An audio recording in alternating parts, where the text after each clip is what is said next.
You know, in the past, I feel like I've done a pretty good job teaching you guys how to make videos, like how-tos and reviews, that are valuable and rank well in search, which is great. And since we've covered so many strategies to get ranked with this type of content, I decided it was time to go to the next level. Now I want to help you get your next gaming video to actually go viral. This is definitely not a video about YouTube Shorts.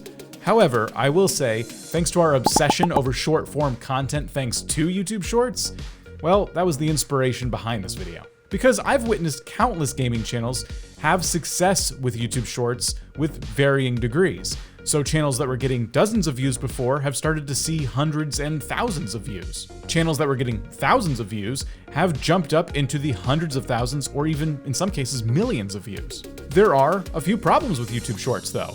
One of them being that short form content just isn't for everybody, depending on the type of storyteller you are. You may just need long form content to make the content that you want to make for your channel. And of course, let's not discount just the overall interest in YouTube Shorts, making this new sub-platform on YouTube already extremely competitive. So if you're the type of creator that would like to increase your odds of any of your gaming videos, short or not, to go viral, then today we're gonna lay out the strategies for you to do just that. Before we dive into that though, let me just clear up real quick what I mean by the word viral, just so there's no confusion. Normally when we think viral video, we think of like the YouTube trending tab, for example. And obviously, any of us as YouTube creators would love to find ourselves on the trending tab. However, I want you to set your sights realistically, depending on where you are right now as a creator on YouTube. As such, after watching this video, here's what I'd like to see from you as a creator. Now, if you were getting tens of views on any given video, I want to see that go up to several hundreds of views. If you were already getting hundreds of views, I want to see you pushing into the thousands.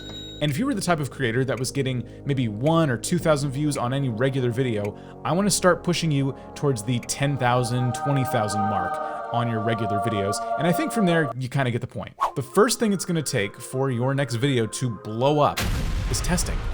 You got to try something new. And while you're allowing yourself to do that, you also need to give yourself permission to fail. Now, what does that mean? Well, rather than thinking, all right, Dan, fine, I'm gonna try one of these test videos, but if it doesn't work, I'm done. Instead, I need you to be scheduling these tests on a regular basis. Now, that could be once a week, once a month, whatever works for you. Your YouTube channel isn't made of glass. You're allowed to test new things and have them not yield the results you were hoping for. That's because YouTube judges each video on your channel individually, allowing you to try things, fail, have them go bad, not get a lot of views, and that doesn't create this ripple effect that somehow impacts negatively the rest of your videos going forward for a period of time. And I really do think this is one reason people are afraid to try new things on their channel. But seriously, try new things. It's okay, it's highly encouraged on YouTube.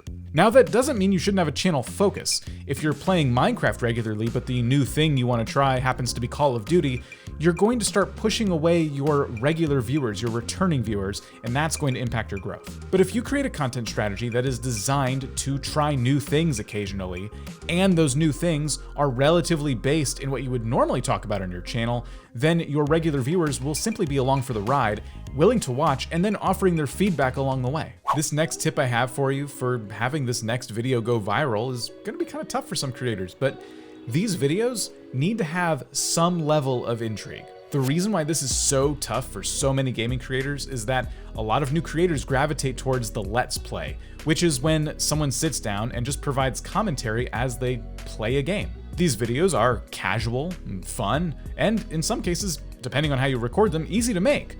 But let me ask you this. Who's the last creator you watched that had a viral Let's Play video? Now, before you comment, my guess is that you're about to write a name like Dream, TommyInnit, or Jelly. Yes, I know I just listed a bunch of Minecraft creators.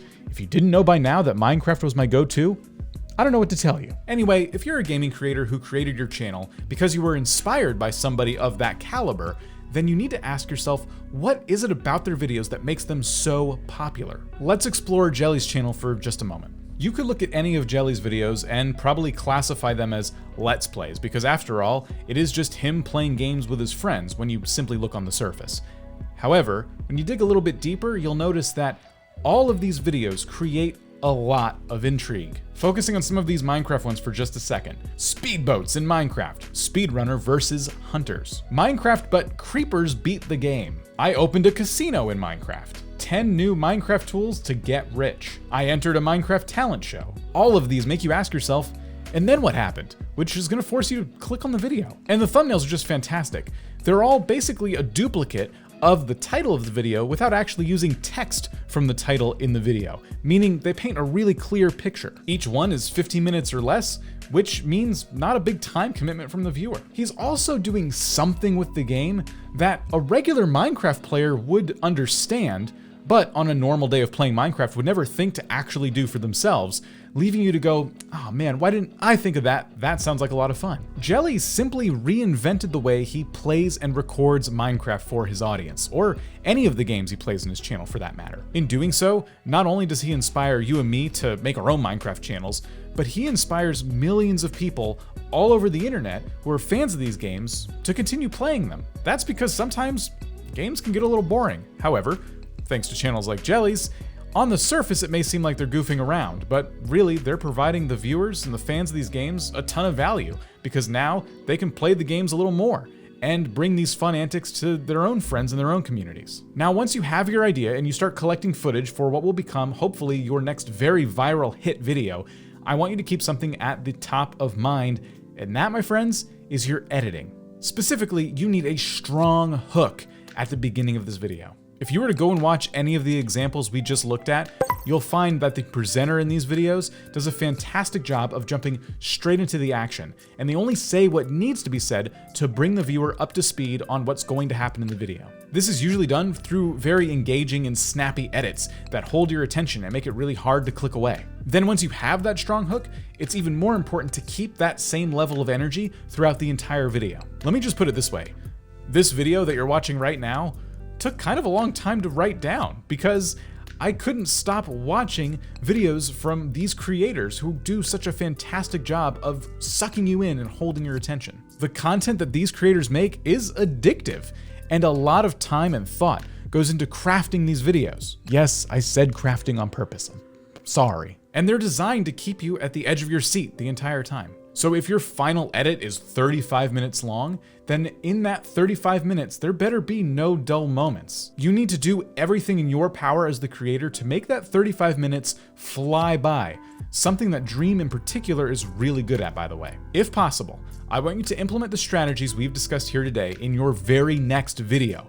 And if that sounds impossible, remember what I said at the beginning. Allow yourself to fail. These creators that we've looked at today have been doing this for a long time, and they have a lot of practice under their belt. And they're also very disciplined, making sure that they don't spend too much time on one single video so that they can consistently upload. Yes, you will need to work harder on this new style of video, but I just don't want you to feel so overwhelmed by this concept that you freeze up and you actually don't record or edit anything at all. When you get into this mindset and you've never really tried these types of tests before, it's really easy to get overwhelmed and put this pressure on yourself that this next video needs to be the one that gets thousands and thousands of views. Allow yourself to fail, try this a few times, then visit the vidIQ Discord or visit @vidIQ on Twitter and let us know the results of how this went for you.